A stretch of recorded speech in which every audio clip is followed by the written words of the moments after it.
नमो अरहंताणम नमो अरहंताणम नमो अरहंताणम। प्रश्न है, आत्मा का आकार कितना है, मरने के बाद कहाँ जाता है? आत्मा का कोई आकार नहीं है, यह आकारातीत है और मरने के बाद कहाँ जाता है इसे आज जानने की जरूरत नहीं, जिस समय वह आएगा उस समय जान लिया जाएगा। हाँ, कल का भी और आज का प्रवचन एक मन में शंका खड़ा करेगा कि जहाँ जहाँ सांसारिक भोग है, सांसारिक विषय, वहाँ आदमी का मन लगता है और बड़ी रुचिपूर्वक जब वो भोग लेता है इंसान, तो उससे विरक्ति और आगे के भोग की कामना।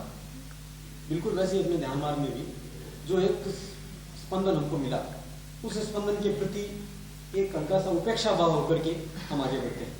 तो जो क्रम उधर चलता है वही क्रम इधर चलता है। बोल रहे हैं। ठीक है।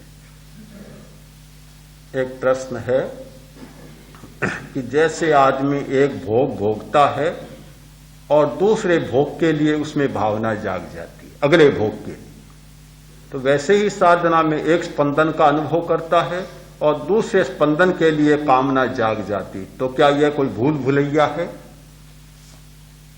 प्रश्न तो अच्छा है और बहुत लंबे समय चर्चा करने का है, पर अभी इतना समय नहीं। बहुत थोड़े में इतना ही कहना चाहता हूं कि एक स्पंदन जागता है और दूसरे स्पंदन की कामना नहीं जागती, किंतु उसकी गहराई में, पहले स्पंदन की गहराई में जाता है तो दूसरा स्पंदन सामने आकर खड़ा हो जाता है। ध्यान करने वाले का यह काम होता है कि न पहले स्पंदन में उलझे और न दूसरे में उलझे, उन्हें मध्य मार्ग का विश्राम मानते हुए या मध्य मार्ग में आने वाले दृश्य और घटना मानते हुए आगे बढ़ता चला जाए। भूल भुलैया नहीं होगी और किसी सुखद स्पंदन में उलझ गया तो सचमुच भटक जाएगा और भूल भुलैया हो जाएगा। एक सतियों का ठाना तब ठीक है, अच्छी बात। अब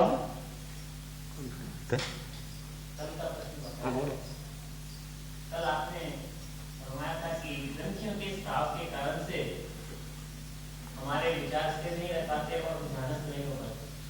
विज्ञान का युग है, इन ग्रंथियों का ऑपरेशन करके क्यों नहीं निकाल देते? और फिर भी इतना समय हम उनके पर विजय प्राप्त करने की लगाते हैं, उस समय से हम ध्यानस्थ क्यों नहीं हो पाते?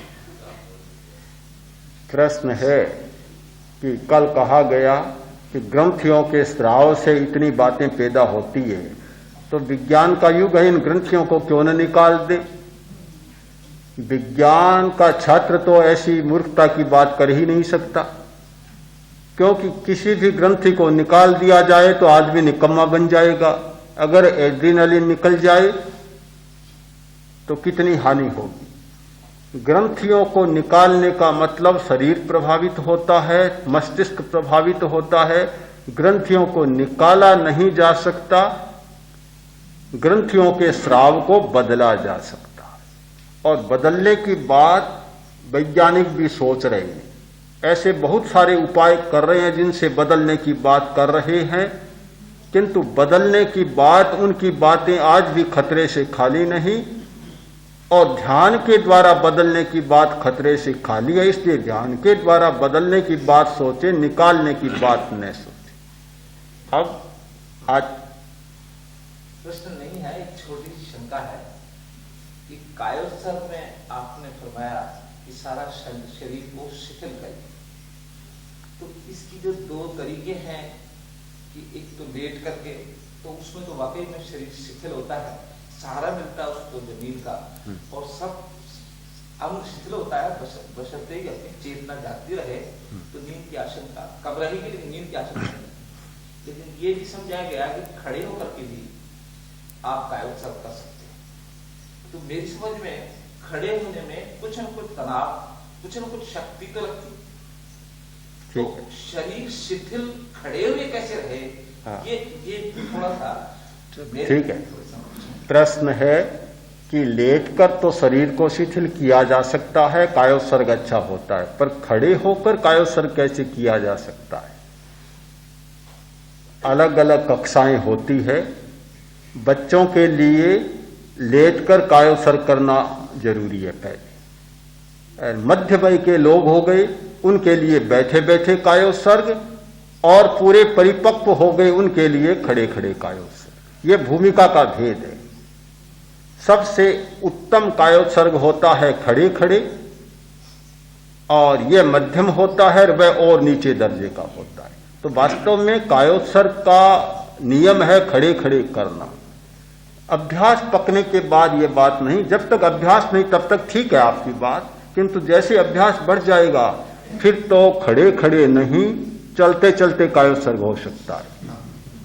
हमारी एक साध्वी है, सामान्य नियम है भी बैठकर नींद लेते हैं या सोकर लेते हैं। एक साध्वियां गोचरी जाती, उस समय छोटी थी, साथ में गोचरी जाती, साध्वी जी गोचरी करती, वह खड़े खड़े नींद लेना शुरू करती।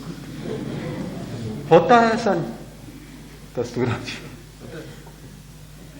तो अलग अलग भूमिकाओं। मैं चलते चलते नींद लेता था। ये अनजानी बात सुन लें आप कि खड़े खड़े नहीं, मैंने तो खड़े खड़े कहा, चलते चलते नहीं।